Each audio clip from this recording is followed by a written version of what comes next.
Gastrointestinal drugs में हम सबसे पहले बात करेंगे drugs for acid peptic disease. ठीक है, एसिड पेप्टिक डिजीज क्या होती है? तो एसिड पेप्टिक डिजीज अफेक्ट करती हैं उन पार्ट्स ऑफ जीआईटी को जो कि एक्सपोज होते हैं गैस्ट्रिक एसिड से और पेप्सिन से। अब आपको पता ही है वो कौन से पार्ट्स हैं, स्टमक हो गया, ड्यूडेनम हो गया और ईसोफेगस हो गया। ठीक है, तो ये होते हैं एसिड पेप्टिक डिजीज। अब इसमें भी एसिड पेप्टिक डिजीज में सबसे कॉमन जो एग्जांपल है वो कौन है? हमारा पेप्टिक अल्सर डिजीज। ठीक है, ये सबसे कॉमन है। अच्छा, इसके अलावा कौन से एसिड पेप्टिक डिजीज होते हैं? तो मतलब other than peptic ulcer disease, erosive gastritis, stress ulcer, acid associated ulcers, या फिर जोलिंगर एलिसन सिंड्रोम, या फिर गैस्ट्रोइसोफेजियल रिफ्लक्स डिजीज। तो ये होते हैं हमारे क्या एसिड पेप्टिक डिजीजेज। अब इनके ड्रग्स कौन से हैं तो ये देखते हैं। सबसे पहले देखिए, हमें पता है कि एसिड पेप्टिक डिजीज क्यों हो रही है, क्योंकि गैस्ट्रिक एसिड, दो कारण हो सकते हैं, या तो गैस्ट्रिक एसिड बहुत ज़्यादा प्रोड्यूस हो रहा है, ठीक है, या फिर दूसरा कारण हो सकता है कि म्यूकोसा जो है वो डैमेज हो चुकी है, म्यूकोसा वो प्रोटेक्टिव एक्शन अपना नहीं कर पा रही है। तो हमारा अगर HCl बढ़ गया है, गैस्ट्रिक एसिड बढ़ गया है, तो उसके लिए हमें क्या देना होगा? एंटी एसिड सिक्रेटरी एजेंट, जो कि HCl के प्रोडक्शन को इनहिबिट कर रहे हैं। तो इसमें कौन कौन से आ जाएंगे? Proton pump inhibitor, H2 blockers और एंटीकोलिनर्जिक। एंटीकोलिनर्जिक्स में ड्रग्स के नाम है जो वो आपको लास्ट में बताऊंगी, वो दो नाम बस इसको याद करना है, बाकी एंटीकोलिनर्जिक अलग से चैप्टर आपने ऑलरेडी पढ़ा हुआ होगा। ठीक है, देन उसके बाद गैस्ट्रो प्रोटेक्टिव एजेंट, तो ये क्या करेंगे? ये एक बैरियर शील्ड की तरह काम करेंगे अल्सर को एसिड से एक्सपोज होने में। देन उसके बाद एंटासिड, तो ये क्या करते हैं? न्यूट्रलाइज करते हैं HCl। तो हमने इन दोनों के थ्रू क्या किया? इसने HCl के प्रोडक्शन को ही कम कर दिया और इसने जो HCl है उसको न्यूट्रलाइज कर दिया। गैस्ट्रो प्रोटेक्टिव एजेंट क्या करेंगे? वो शील्ड प्रोवाइड करेंगे। ठीक है, तो ये हो गया हमारा इन कैटेगरी में हम ड्रग पढ़ने वाले। तो हम सबसे पहले बात करते हैं एंटी एसिड सिक्रेटरी एजेंट। इसमें सबसे पहले हम बात करते हैं proton pump inhibitor, then H2 receptor blocker, और एंटीकोलिनर्जिक में जस्ट आपको नेम यहाँ पर याद करना है। तो सबसे पहले हम बात करते हैं प्रोटॉन पंप इनहिबिटर की।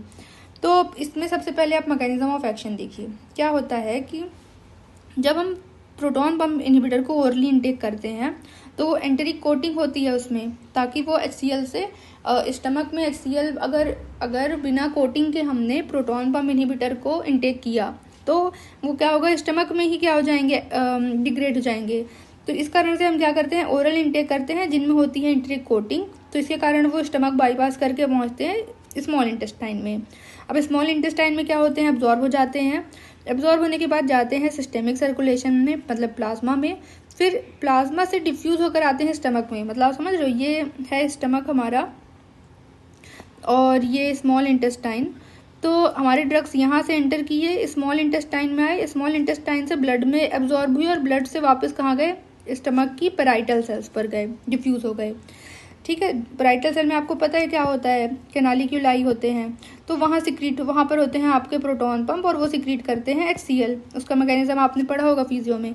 तो अब सबसे पहले देखिए क्या होता है कि जब सिक्रीटरी कैनालिक्यूलाई में जब फूड इनटेक होता है, ठीक है, तो क्या होते हैं? प्रोटॉन पंप एक्टिवेट होते हैं और सिंथेसाइज होते हैं और HCl प्रोड्यूस होता है। ठीक है, अब हमने क्या किया? HCl आ गया बिकॉज ऑफ फूड इनटेक, और पैराइटल सेल पे ऑलरेडी हमारा क्या पहुंच गया था? Proton pump inhibitor. तो ये दोनों आपस में जब एक्सपोज हुए तो proton pump inhibitor because of HCl ये क्या हो गए? एक्टिवेट हो गए। एक्टिवेट होने के बाद इन्होंने बनाया कोवेलेंट डाइसल्फाइड बॉन्ड, किसके साथ? प्रोटॉन पंप के साथ। प्रोटॉन पंप कौन है आपके? हाइड्रोजन पोटेशियम ATPase पंप है, जो कि कहाँ प्रेजेंट होते हैं? पैराइटल सेल की कैनालिक्यूलाई पर। तो ये हमारे क्या कहना चाहिए? प्रोटॉन पंप इनहिबिटर बाइंड किए because of covalent disulphide bond, किससे? प्रोटॉन पंप से, और उसको इनहिबिट कर दिए और ये परमानेंटली ब्लॉक कर देते हैं इन ATPase पंप को। ठीक है, तो ये हो गया इसका मैकेनिज्म ऑफ एक्शन। अब देखते हैं इसकी फार्माकोकाइनेटिक्स। तो इसकी हाफ लाइफ होती है 1.5 से 2 आवर्स। ये इरिवर्सिबल इनहिबिटर है। अभी हमने देखा कि वो परमानेंटली उसको इनहिबिट कर रहे हैं, तो ये इरिवर्सिबल इनहिबिटर है। इनका लॉन्ग एक्शन, अब इरिवर्सिबल है तो इनका ड्यूरेशन ऑफ एक्शन कैसा रहेगा? लॉन्ग रहेगा। अब बात आती है कि एडमिनिस्ट्रेशन के बाद 3 से 5 दिन में इनका फुल इफेक्ट अचीव होता है, मतलब स्टेडी स्टेट इनहिबिशन अचीव होता है। क्या होता है कि जैसे आपने क्या कहना चाहिए, हमने प्रोटॉन पंप इनहिबिटर को इनटेक किया, ठीक है, इन्होंने अपना वर्क किया। तो शुरुआत में हमारे जो प्रोटॉन पंप थे उनको इसने क्या किया, इनहिबिट कर दिया। तो जब ये इनहिबिट हुए तो नए प्रोटॉन पंप सिंथेसाइज हो गए, बॉडी ने बना दिए। तो प्रोटॉन पंप को हमने फिर अगले दिन फिर कंटिन्यूसली लिया, तो उसने फिर आगे वालों को इनहिबिट कर दिया, फिर नए सिंथेसाइज हो गए तो इनको इनहिबिट किया। तो इस तरह से एक स्टेडी स्टेट इनहिबिशन आने के लिए कितना टाइम लग जाता है, 3 से 5 दिन, ठीक है। और अगर हमने स्टॉप किया है तो ड्रग का इफेक्ट कम्प्लीटली स्टॉप होने में भी 3 से 5 दिन लग जाते हैं। क्यों? क्योंकि इसके लिए अब ऑलरेडी तो सारे आपने इनहिबिट कर दिए थे, तो नए प्रोटॉन पंप सिंथेसिस होने में भी तो टाइम लगेगा। तो इसके लिए 3 से 5 दिन लग जाते हैं ताकि ड्रग का इफेक्ट कम्प्लीटली क्या हो, स्टॉप हो। तो ये उसकी बातें हो गई। अब देखिए, जो हमारे प्रोटॉन पंप इनहिबिटर ड्रग्स होते हैं वो कैसे होते हैं, एसिड लेबाइल होते हैं, मतलब ईजिली ब्रोक हो जाते हैं HCl से। तो इसके लिए हम रिड्यूस करते हैं, मतलब ये HCl से ब्रेक ना हो जाए स्टमक में जाने पर, तो हम इसको क्या करते हैं, एंटरिक कोटिंग करते हैं, ठीक है। तो ये हो गया। अब HCl में सबसे ज़्यादा इनस्टेबल कौन होता है, रेबिप्राजोल, और सबसे ज़्यादा मिनिमम इनस्टेबल, या हमें कहना चाहिए मैक्सिमम स्टेबल कौन होता है, पेंटोप्राजोल, ठीक है। डोजिंग जो होती है वो 30 से 60 मिनट बिफोर फूड होती है। अब ठीक है, अब इसके हम बात करते हैं यूजेस क्या क्या हैं, ठीक है। तो इसकी ये drug proton pump inhibitor are drug of choice for peptic ulcer disease, stress ulcer, NSAID induced ulcer, GERD और जोलिंगर एलिसन सिंड्रोम। एक और है बेरेट्स एसोफेगस। तो इनके लिए हाँ ड्रग ऑफ चॉइस है कौन, प्रोटॉन पंप इनहिबिटर। इसके अलावा एक चीज़ है एक्यूट गैस्ट्रिक ब्लीड। इसमें हम क्या करते हैं, प्रोटॉन पंप इनहिबिटर को IV रूट के थ्रू देते हैं। ये क्या करता है, ये प्रोवाइड करता है बेसिक pH, और बेसिक pH क्या करता है कि प्रमोट करता है स्टमक में प्लेटलेट कोएगुलेशन, और इसके कारण जो ब्लीड हो रहा था वो फिर क्या हो जाता है, स्टॉप हो जाता है। तो ये हो गया इसके इंडिकेशन। अब हम बात करते हैं एडवर्स इफेक्ट। तो इसमें 3 एडवर्स इफेक्ट मेजर हैं। एक तो पहला तो हो गया आपका कि HCl का प्रोडक्शन कम हो रहा है, तो GIT अपसेट होगा, डायरिया, कॉन्स्टिपेशन, नोजिया, वॉमिटिंग, ये सारे इफेक्ट होंगे। इसके अलावा HCl कम हो रहा है तो माइक्रोबियल ग्रोथ स्टमक में क्या हो जाएगी, बढ़ जाएगी, क्योंकि HCl क्या करता था, एक बैरियर की तरह काम करता था उनको डिस्ट्रॉय करके। तो अब कम हो गया है तो इनकी ग्रोथ क्या हो जाएगी, बढ़ जाएगी। तो इसके कारण रिस्क होगा न्यूमोनिया का और स्यूडो मेम्ब्रेनस एंटेरोकोलाइटिस, जो कि C. difficile के कारण होता है। तो इन दोनों के होने के क्या हो जाते हैं, रिस्क बढ़ जाते हैं। दूसरा क्या होता है, एट्रोफिक गैस्ट्राइटिस, मतलब कि इस डिजीज में क्या होता है, डिक्रीज्ड एब्जॉर्प्शन होने लगता है कैल्शियम का, मैग्नीशियम का, विटामिन B12 का, आयरन का, ठीक है। तो कैल्शियम कम एब्जॉर्ब होगा तो इसके कारण proton pump inhibitor induced osteoporosis होगा, जिसके कारण रिस्क रहता है हिप फ्रैक्चर होने का, ठीक है। तो ये हो गया। इसके अलावा हमारे प्रोटॉन पंप कम बन रहे हैं, मतलब HCl सिक्रीशन कम हो रहा है। HCl सिक्रीशन कम होगा तो बॉडी एज अ कंपेंसेशन क्या प्रोड्यूस करेगी, गैस्ट्रिन। तो इसलिए क्या होगा, हाइपर गैस्ट्रिनेमिया होगा, ठीक है। तो compensatory gastrin release due to baseline lack of acid. तो ये क्या हो गए इसके 3 एडवर्स इफेक्ट। अब देखिए हम कुछ इंडिविजुअल ड्रग्स की बात कर लेते हैं और उनके इंटरेक्शन थोड़े बहुत। देखिए हम सबसे इम्पोर्टेंट 4 ड्रग्स की बात कर रहे हैं हम, ओमिप्राजोल, फिर इसोमेप्राजोल, पेंटोप्राजोल और रेबिप्राजोल। तो ओमिप्राजोल की बात करें तो ये मोस्ट पोटेंट एंजाइम इन। नेक्स्ट है individual drug profile and critical interactions. तो हम 4 ड्रग्स देखने वाले हैं। सबसे पहले ओमिप्राजोल। तो ओमिप्राजोल क्या है, मोस्ट पोटेंट एंजाइम इनहिबिटर है इस पूरे ग्रुप का। और ये क्या होता है, रेसमिक मिक्सचर होता है S एनेंशियोमर और R एनेंशियोमर का, ठीक है। अब क्या करता है, ये ड्रग इंटरेक्शन करता है, इनहिबिट करता है माइक्रोसोमल एंजाइम, कौन कौन से, CYP2D6 और CYP2C19। अब क्या होता है, देखिए एंटी डिप्रेसेंट ड्रग और एंटीसाइकोटिक ड्रग, इनका मेटाबॉलिज्म होता है बाई ये माइक्रोसोमल एंजाइम, ठीक है। अब अगर क्या हुआ कि इसकी टॉक्सिसिटी, मतलब अगर ओमिप्राजोल, क्योंकि ये पोटेंट एंजाइम इनहिबिटर है और इसने इन एंजाइम को क्या कर दिया, इनहिबिट कर दिया, तो ये जो हमारे एंटी डिप्रेसेंट ड्रग और एंटीसाइकोटिक ड्रग है इनका मेटाबॉलिज्म नहीं हो पाएगा। मेटाबॉलिज्म नहीं हो पाएगा तो क्या होगा, ये इनका कंसंट्रेशन बढ़ा रहेगा, तो इस कारण क्या होगी, इनकी टॉक्सिसिटी हो जाएगी। दूसरा दूसरा ड्रग है हमारे पास टैमोक्सिफेन। तो ये दो माइक्रोसोमल एंजाइम क्या करते हैं कि एक्टिवेट करते हैं नॉर्मली टैमोक्सिफेन को, लेकिन क्योंकि हमारा ओमेप्राजोल इनहिबिटर है इन एंजाइम का, तो वो इस ड्रग का क्या करेगा, एक्टिवेशन ही नहीं हो पाएगा। तो इसका एक्टिवेशन नहीं होगा तो इसका एक्टिव इफेक्ट ही नहीं आ पाएगा। तो ये किसका ड्रग इंटरेक्शन हो गया विथ टैमोक्सिफेन। फिर आता है क्लोपिडोग्रिल। तो सेम चीज इसके लिए भी कि ये एक्टिवेट होता है इन एंजाइम्स के थ्रू। तो अगर ओमेप्राजोल इनको इनहिबिट कर रहा है तो क्लोपिडोग्रिल क्या होगा, एक्टिव फॉर्म में नहीं आ पाएगा, और एक्टिव फॉर्म में नहीं आएगा तो इसका एंटी प्लेटलेट इफेक्ट जो है वो डिक्रीज हो जाएगा। और अगर ये होगा तो इसके कारण हाई कार्डियोवैस्कुलर थ्रोम्बोटिक रिस्क हो सकता है। दूसरा ड्रग आता है एसोमेप्राजोल। तो ये प्योर एसिनेंशियोमर है, ठीक है, अकेला। ऊपर वाला क्या था, ये दोनों का मिक्सचर था, ठीक है। और ये क्या, इसका क्लियरेंस कैसा होता है, काफी स्लोअर होता है, और इसलिए अगर स्लो क्लियरेंस है तो इसका लॉन्ग एक्टिंग होगा, तो ये लॉन्गर एक्टिंग होता है देन ओमेप्राजोल। पेंटोप्राजोल की बात करें तो ये लीस्ट पोटेंट एंजाइम इनहिबिटर है, मतलब ये सबसे कम इन दोनों एंजाइम को इनहिबिट कर रहा है। अगर सबसे कम इनहिबिट करेगा मतलब इस पेंटोप्राजोल का सबसे कम ड्रग इंटरेक्शन होगा, और सबसे कम ड्रग इंटरेक्शन होगा, इसलिए सेफेस्ट चॉइस है हमारे क्या कहना चाहिए, as a proton pump inhibitor. और ऐसे पेशेंट जिनके लिए क्या कहना चाहिए बहुत सारे ड्रग्स चल रहे हैं, या फिर जिनको क्लोपिडोग्रिल को प्रिस्क्रिप्शन चल रहा है, उनके लिए पेंटोप्राजोल अच्छा मतलब सेफ ड्रग है। फिर आता है रेबिप्राजोल।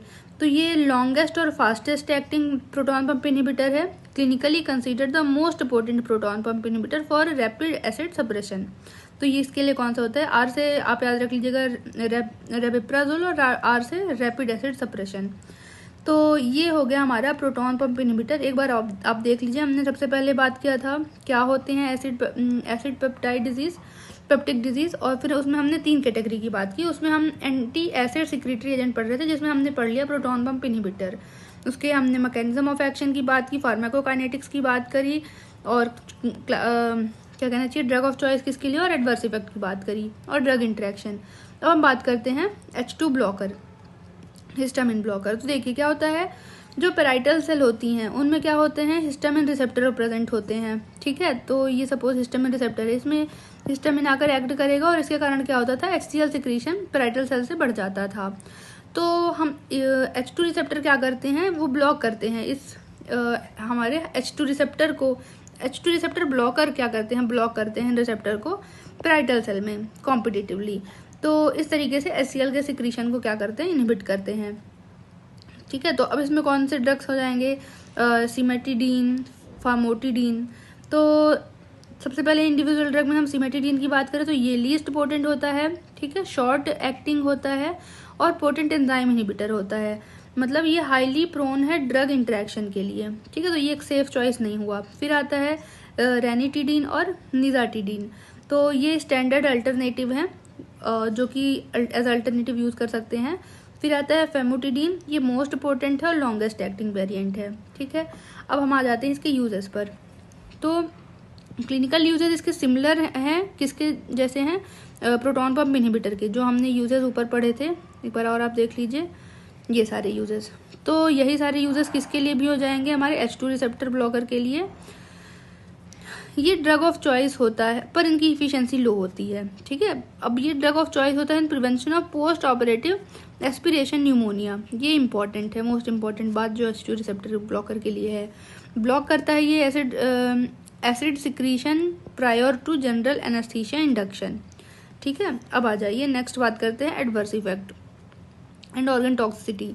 तो यहाँ पर आपको मेनली 3 टॉक्सिसिटी, एक तो न्यूरोटॉक्सिसिटी, कार्डियोटॉक्सिसिटी और एंडोक्राइन साइड इफेक्ट, ये पढ़ना है। न्यूरोटॉक्सिसिटी क्या होता है कि अगर हमने IV के थ्रू सिमेटिडीन, सबसे पहले तो इसके कारण होती है न्यूरोटॉक्सिसिटी। तो अगर हमने IV के थ्रू दिया है या फिर एल्डर पेशेंट में दिया है, क्योंकि उनमें ब्लड ब्रेन बैरियर कैसा होता है, बहुत वीक होता है, तो ड्रग इजिली क्रॉस करके क्या कराएगा, न्यूरोटॉक्सिसिटी, जैसे एजिटेशन, कंफ्यूजन, हेल्यूसिनेशन, ऐसे इफेक्ट आएंगे। तो ये रिस्क फैक्टर, न्यूरोटॉक्सिसिटी कराते हैं ड्रग्स, और रिस्क फैक्टर क्या हो सकते हैं, ये हो सकते हैं। देन आते हैं कार्डियोटॉक्सिसिटी। तो इसका मैकेनिज्म क्या होता है कि अगर रैपिड IV इन्फ्यूजन के थ्रू दिया है हमने किसको, H2 रिसेप्टर ब्लॉकर को, तो ये ब्लॉक करता है कार्डियक H2 रिसेप्टर्स को भी। और H2 रिसेप्टर कार्डियक में कैसे होते हैं, आइनोट्रोपिक और क्रोनोट्रोपिक होते हैं। तो ये अगर ब्लॉक हो रहे हैं तो फिर ये क्या करेगा, सडन हार्ट रेट कम हो जाएगा और बीपी कम हो जाएगा। तो प्रिवेंशन क्या है कि इसके लिए प्रिवेंशन क्या रखना है आपको कि एडमिनिस्टर करिएगा H2 रिसेप्टर ब्लॉकर को स्लोली, मतलब ओवर 30 मिनट इन्फ्यूजन। ठीक है, देन आते हैं हम कुछ cimetidine specific endocrine side effect. तो मेल में क्या करते हैं H2 receptor blocker, anti androgenic effect show करते हैं, मतलब ब्लॉक करते हैं एंड्रोजन रिसेप्टर को। अब एंड्रोजन रिसेप्टर ब्लॉक हो रहा है तो एंड्रोजन का एक्शन नहीं हो पाएगा, मतलब एस्ट्रोजन कंपेरेटिवली ज़्यादा वर्क करेगा, इसके कारण गायनेकोमेस्टिया और इम्पोटेंसी हो सकती है। देन उसके बाद फीमेल में ये ब्लॉक करते हैं सेंट्रल डोपामिनर्जिक एक्शन, मतलब कि जो कंट्रोल डोपामिन का क्या बोलना चाहिए, इनहिबिटरी एक्शन होता है प्रोलैक्टिन पर नॉर्मली। तो जब हम डोपामिन के एक्शन को इनहिबिट कर रहा है कौन, H2 रिसेप्टर ब्लॉकर, तो ये H2 रिसेप्टर ब्लॉकर अगर डोपामिन को इनहिबिट कर रहा है तो डोपामिन अपना इनहिबिटरी एक्शन प्रोलैक्टिन पर नहीं कर पाएगा, और ऐसा नहीं होगा तो प्रोलैक्टिन कंपैरेटिवली बढ़ जाएगा, इसके कारण क्या होगा, गैलेक्टोरिया होगा। तो अभी तक हमने क्या क्या देखा कि एंटी एसिड सिक्रीटरी एजेंट कौन कौन से, प्रोटॉन पंप इनहिबिटर को हमने देख लिया, देन H2 रिसेप्टर ब्लॉकर के बारे में हमने बात कर ली, और एंटीकोलिनर्जिक। तो एंटीकोलिनर्जिक आप ये देख लीजिए कि 2 ड्रग्स याद रखने आपको, पायरेनजीपाइन और टीलेनजीपाइन। ये क्या करते हैं, ये इनहिबिट करते हैं M1 receptor on gastric ganglion. ठीक है, तो इसके कारण क्या होगा, HCl का सिक्रीशन इनहिबिट हो जाएगा। अब देखिए हम बात कर लेते हैं एक बार ओवरऑल कौन से रिसेप्टर होते हैं पैराइटल सेल पर और कौन से हार्मोन और अदर सब्सटेंस उन पर वर्क करती हैं। तो देखिए यहाँ पर हमने बोला कि सबसे पहले डी सेल है। ठीक है, ये डी सेल क्या करती हैं, प्रोड्यूस करती हैं सोमैटोस्टैटिन। अच्छा, ये क्या करते हैं, सोमैटोस्टैटिन इनहिबिट करते हैं गैस्ट्रिन को। ठीक है, गैस्ट्रिन कहाँ से सिक्रीट होता है, जी सेल से। ठीक है, ये जी सेल से प्रोड्यूस हुआ गैस्ट्रिन जो कि इनहिबिट हो रहा था सोमैटोस्टैटिन से। फिर गैस्ट्रिन क्या करता है, ये फर्दर स्टिमुलेट करता है इंटरोक्रोमाफिन सेल्स। ठीक है, ये सेल क्या करती हैं, रिलीज करती हैं हिस्टामिन यहाँ पर अभी रुक जाते हैं। और एक तो हमारा हिस्टामिन, दूसरा इधर गैस्ट्रिन, और इधर होता है हमारा M1 रिसेप्टर जो प्रेजेंट होते हैं गैस्ट्रिक गैंग्लिया में। ये रिलीज करते हैं क्या, एसिटाइल कोलिन, और एसिटाइल कोलिन अब फर्दर एक्ट करता है पैराइटल सेल पे। तो हमारे पास हिस्टामिन आ गया, हमारे पास गैस्ट्रिन आ गया और हमारे पास एसिटाइल कोलिन आ गया। ये वर्क करते हैं रिसेप्टर पर, अलग अलग रिसेप्टर पर। तो पैराइटल सेल में प्रेजेंट होता है M3 रिसेप्टर जिस पर एसिटाइल कोलिन वर्क स्टिमुलेट करता है और प्रोटॉन पंप को एक्टिवेट करता है, और क्या होता है, HCl सिक्रीशन होता है। हिस्टामिन एक्ट करता है हिस्टामिन रिसेप्टर H2 रिसेप्टर पर, वो H+ प्रोटॉन पंप को स्टिमुलेट करता है और HCl सिक्रीशन होता है।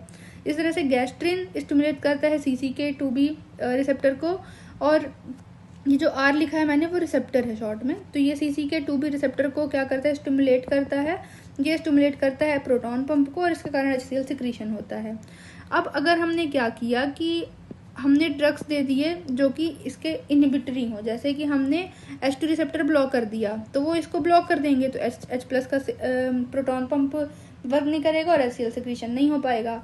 इसी तरह से हमने इसको ब्लॉक किया M1 रिसेप्टर को बिकॉज ऑफ एंटीकोलिनर्जिक ड्रग, तो हमारा एसिटाइल कोलिन वर्क नहीं कर पाएगा और इसके कारण HCl सिक्रीशन नहीं होगा। तो ये हमने अभी देखा, और हमने डायरेक्ट प्रोटॉन पंप को भी इनहिबिट किया। तो इस तरीके से हमने 3 वर्क देखे किसके, एक तो प्रोटॉन पंप इनहिबिटर, 3 ड्रग्स देखे, proton pump inhibitor, H2 receptor blocker और एंटीकोलिनर्जिक ड्रग्स। ठीक है, अब हम नेक्स्ट बात करते हैं। तो हम शुरुआत में अगर देखें हमने कहाँ से शुरुआत की थी, यहाँ कि हमने बोला था एंटी एसिड सिक्रीटरी एजेंट, उनमें हमने ये 3 देख लिया।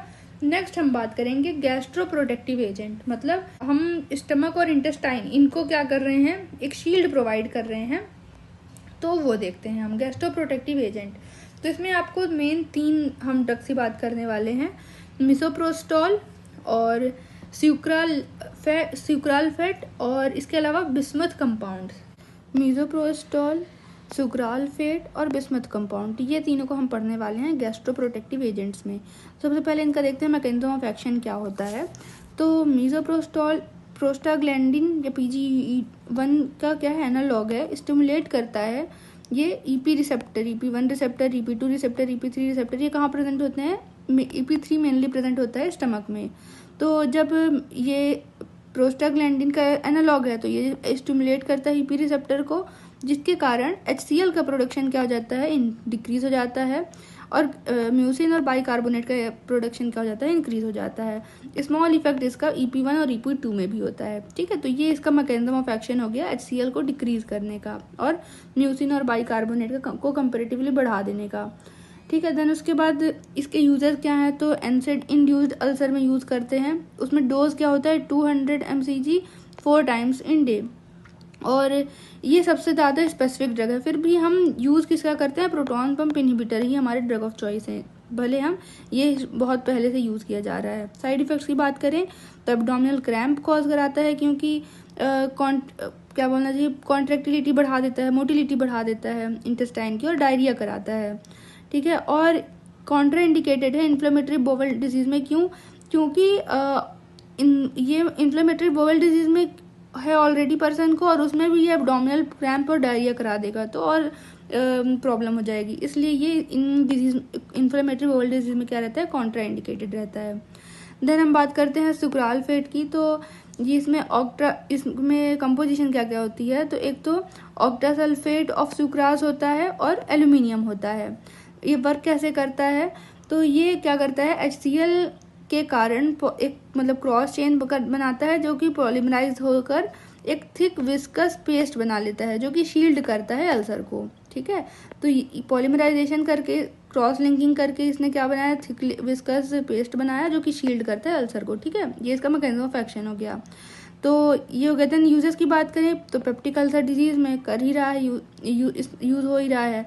इसोफेजियल अल्सर में यूज होता है, और प्रोफाइलैक्सिस ऑफ रेडिएशन थेरेपी, मतलब प्रोक्टाइटिस, रेडिएशन थेरेपी में जो साइड इफेक्ट्स आते हैं उसके लिए ये हेल्प, मतलब ये उससे बचने के लिए हेल्पफुल होता है, इसलिए हम इसको प्रोफाइलैक्सिस ऑफ रेडिएशन प्रोक्टाइटिस में यूज करते हैं।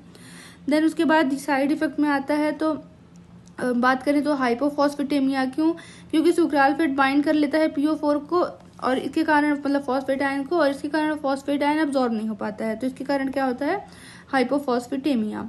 फिर गैस्ट्रिक बिजोर्स होते हैं, क्योंकि ये जो हमारा विस्कस पेस्ट बना, तो ये क्या होता है, कभी कभी मतलब ऐसा जुड़कर ये क्या बना लेता है, सॉलिड मास बना लेता है। वो सॉलिड मास, पेस्ट मास जिसे कह रहे हैं, वो बना, उसे हम क्या बोल रहे हैं, गैस्ट्रिक बिजोर्स। देन उसके बाद ये कॉन्स्टिपेशन कराता है, क्योंकि Al+ एल्यूमिनियम आयन है, इसके कारण होता है कॉन्स्टिपेशन। फिर ये कॉन्ट्रा इंडिकेटेड है रीनल फेलियर में, क्योंकि एल्यूमिनियम की टॉक्सिसिटी हो सकती है अगर रीनल फेलियर है, तो ऑस्टियोपोरोसिस हो सकता है, और इंसेफेलोपैथी हो इंसेफेलोपैथी और ऑस्टियोपोरोसिस में कॉन्ट्रा इंडिकेटेड है, और रीनल फेलियर में।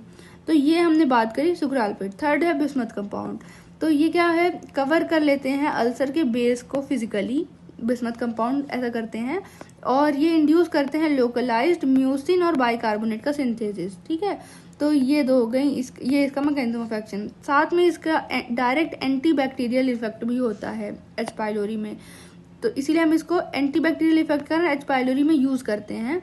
इसकी जो H. पाइलोरी की यूज थेरेपी होती है, उसमें हम यूज करते हैं किसको, बिस्मथ कंपाउंड को।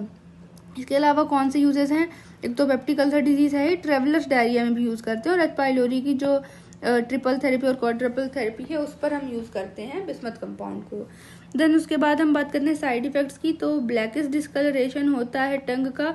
ऐसा इसलिए होता है क्योंकि जो हमारे बिस्मथ कंपाउंड है, ये बना लेते हैं बिस्मथ सल्फाइड।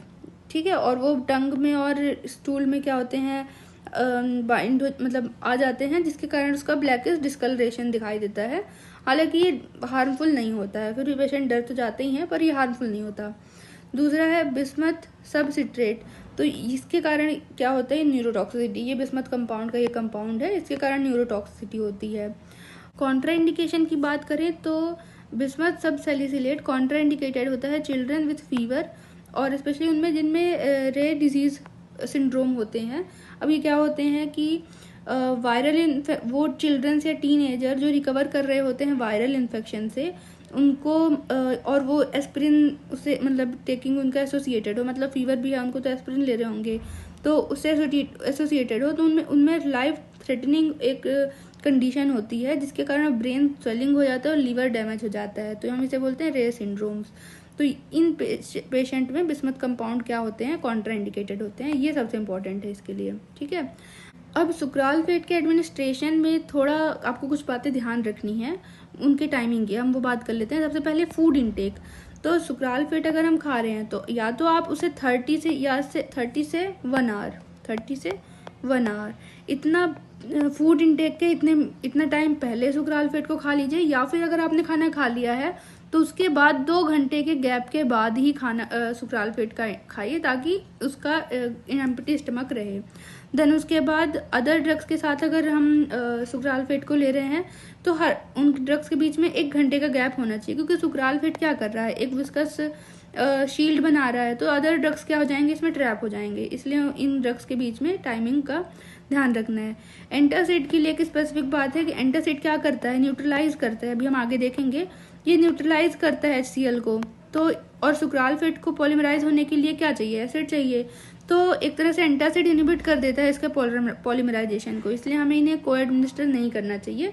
इनके बीच में कम से कम 30 मिनट का गैप होना चाहिए, ठीक है।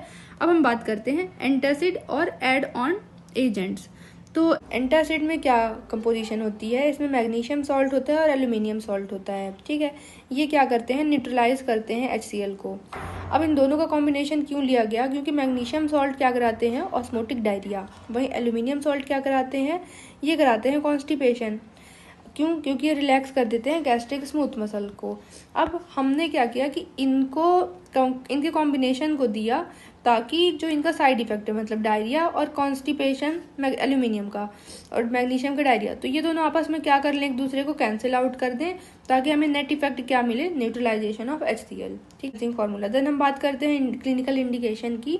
तो पेप्टिक अल्सर डिजीज में यूज कर सकते हैं। प्राइमरी एम है कि ये रैपिड अल्सर हीलिंग करे बाय एसिड न्यूट्रलाइजेशन, और सेकेंडरी एम होता है कि ये इमीडिएट सिम्टोमेटिक रिलीफ दें, ठीक है। डिस्पेप्सिया मतलब अपर एब्डोमेन में पेन होना, तो ये इससे भी रिलीफ मिले। अब आ जाइए कि डोजिंग प्रोटोकॉल क्या है। तो कॉम्प्लिकेटेड अल्सर में मतलब अगर एक्टिव ब्लीडिंग हो रही है तो उसके लिए हम एंटासिड एडमिनिस्टर करते हैं हर 30 मिनट में, और अगर अनकॉम्प्लिकेटेड अल्सर है तो उसमें हम 1 से 3 आवर में आफ्टर फूड एडमिनिस्टर करते हैं एंटासिड को। देन GERD में ये सर्व करता है ड्रग ऑफ चॉइस, मतलब अगर प्रेग्नेंट वुमेन और चिल्ड्रन को भी GERD है तो उनमें ये ड्रग ऑफ चॉइस है, क्योंकि इसके नॉन सिस्टेमिक साइड इफेक्ट्स है और ये इसका सेफ क्लियरेंस होता है, ठीक है। अब आ जाइए कॉन्ट्रा इंडिकेशन में। तो इनके हम अदर ड्रग्स के साथ मतलब अगर अदर ड्रग के साथ एडमिनिस्टर कर रहे हैं तो हाई रिस्क रहता है ऑब्जॉर्प्शन इंटरफेरेंस का, मतलब कि अदर ड्रग्स क्या हो जाते हैं, चिलेशन हो जाता है मैग्नीशियम और एल्यूमिनियम आयन के साथ, क्योंकि अच्छे चिलेटिंग एजेंट हैं। तो इसलिए अदर ड्रग्स के साथ को एडमिनिस्ट्रेशन करना जो है वो उसमें रिस्क होता है एब्जॉर्प्शन का, ठीक है। रीनल फेलियर में नहीं देना चाहिए हमें, क्यों, क्योंकि मैग्नीशियम एल्यूमिनियम ये इनकी टॉक्सिसिटी बढ़ जाएगी रीनल फेलियर अगर है तो इस कारण से रीनल फेलियर में भी क्या होता है, कॉन्ट्राइंडिकेटेड रहता है। फिर आते हैं एड ऑन फॉर्मुलेशन। तो इसमें हम 2 ड्रग्स देख लेते हैं। एल्जीनेट, ये एक तरह से रिफ्लक्स का शील्ड है। कैसे, ये क्या करता है, एब्जॉर्ब करता है वाटर को स्टमक में, ठीक है। अब वाटर स्टमक से एब्जॉर्ब करके फ्लोट करता है अबव द फूड, मतलब स्टमक में ये स्टमक है और ये इसमें फूड यहाँ था, तो यहाँ इसके ऊपर क्या करेंगे का ये फ्लोट करेगा, ठीक है। तो इस तरीके से मैकेनिकली ये क्या करेगा, प्रिवेंट करेगा एसिड के रिफ्लक्स को, क्योंकि क्या होता था, एसिड का रिफ्लक्स इसोफेगस में आता था, तभी हम उसे क्या बोलते थे, GERD। तो ये मैकेनिकली प्रिवेंट करता है एसिड के रिफ्लक्स को, इसलिए इंडिकेटेड है GERD में। दूसरा है सेमिथिकोन। तो ये एंटी फोमिंग एजेंट की तरह वर्क करता है और इसका सरफेक्टेंट का एक्शन होता है। मतलब सरफेक्टेंट क्या करते हैं, ये डिक्रीज करते हैं surface tension of gas bubble को, तो कॉज करते हैं रैपिड रप्चर और एंड उसका क्या करते हैं, कोएलेसेंस कर देते हैं। तो इसके कारण क्या होता है कि ब्रेक हो गए, अगर रप्चर हो गए हैं बबल जो बने हुए थे ड्यूरिंग ब्लोट, तो वो क्या हो जाते हैं, इजी पैसेज हो जाता है गैस का बबल्स, क्योंकि वो ब्रेक हो जाते हैं। तो और ऐसा क्यों हुआ, क्योंकि सरफेस टेंशन डिक्रीज हुआ, और ऐसा क्यों हुआ, क्योंकि सरफेक्टेंट लाइक एक्शन होता है सेमिथिकोन का। तो ये हमने बात कर ली पूरी गैस्ट्रोइंटेस्टाइनल ड्रग्स की।